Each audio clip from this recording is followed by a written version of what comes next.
I'm alive. And if you're reading this, someone must have found a crack in the silence I left behind. I'm not on the run. I'm simply not the woman the world remembers. Because sometimes to survive, you have to stop existing. My name was Sophie Blair. Now I'm Lauren Kelly. Or Molly Cypher, depending on which ID you check. Depends who's asking. But this much is true. Officially I'm dead. And my husband, he's a murderer. At least that's what everyone believes. But the truth, he never killed me. I did that myself. And I did it perfectly. To the outside world we had a picture-perfect life. The white two-story house. Tidy garden. Lavender-scented evenings. Adam was a respected orthopedic surgeon in Portland. I worked from home, illustrating book covers, online articles, soft freelance things. We were clean, quiet, respectable. But inside those walls, Adam was cold, precise. He didn't scream. He didn't hit. He managed me. What I wore. Who I saw. What I said. It started subtly. Are you sure that's appropriate for dinner? Maybe you're just tired. You're a little too emotional lately. He gaslit me until I was water in his hands. Clear, invisible, and completely under control. One morning I looked in the mirror and realized I had no voice left. Leaving was losing. Divorce. Not an option. No kids. No visible bruises. Just invisible scars and a man who could charm a jury without breaking a sweat. He'd bury me in court, spin the story, say I was unstable. I'd end up alone, broke, maybe institutionalized. So I thought, what if I don't leave? What if I die, but on my terms? The idea didn't come like lightning. It grew like mold in the corners of a locked house. I kept a notebook marked fiction, just in case Adam ever found it. But what I wrote wasn't fiction. It was the anatomy of a perfect disappearance. I rented a storage unit 200 miles away under a fake name. I studied blood spatter patterns. Learned how to fake them. I practiced slicing my palm. Clean, controlled, just enough real blood to sell it. I created fake journals hinting at abuse.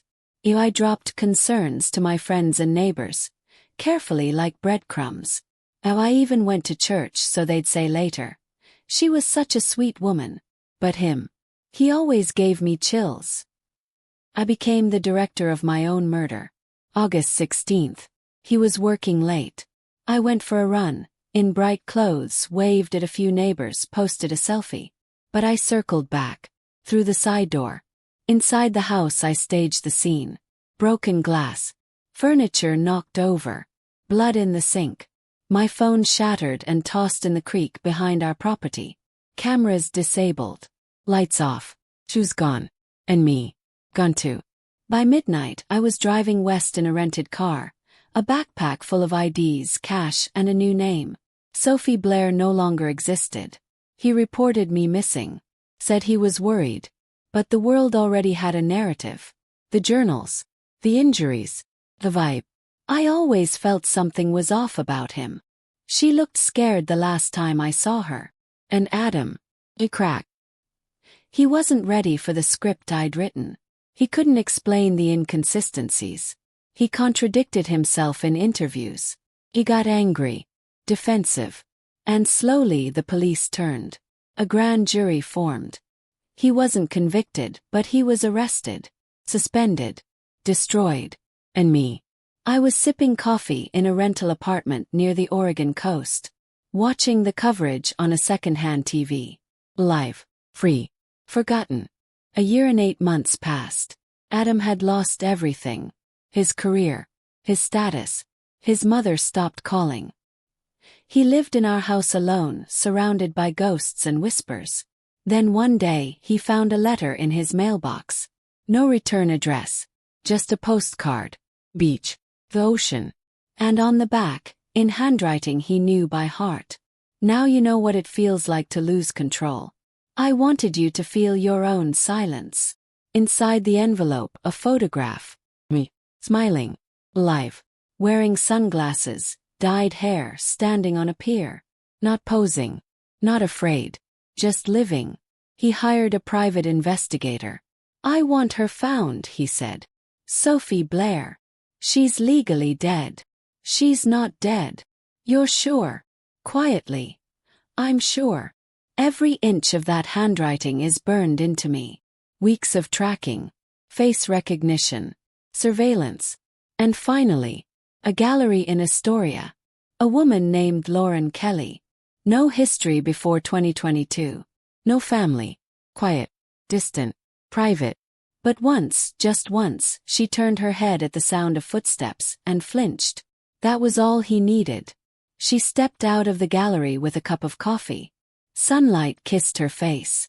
She was older, stronger, but it was her. No doubt. She looked up and saw him. 2 statues. 2 ghosts. 10 feet apart. You, she whispered. He said nothing at first. You killed me. No, she said. I freed myself. You let me rot in that house. You let me become a villain. You were the villain. He pulled something from his coat. A postcard. Your mistake, he said, was letting me know you were alive. She looked at it, then at him, and almost softly, maybe.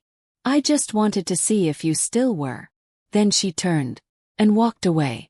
He didn't follow. He never turned her in. She never came back.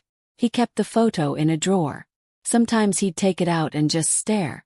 Not with hate, not even with grief, but with the aching understanding that she won. Not because she disappeared, but because she made him feel what it was like to be erased.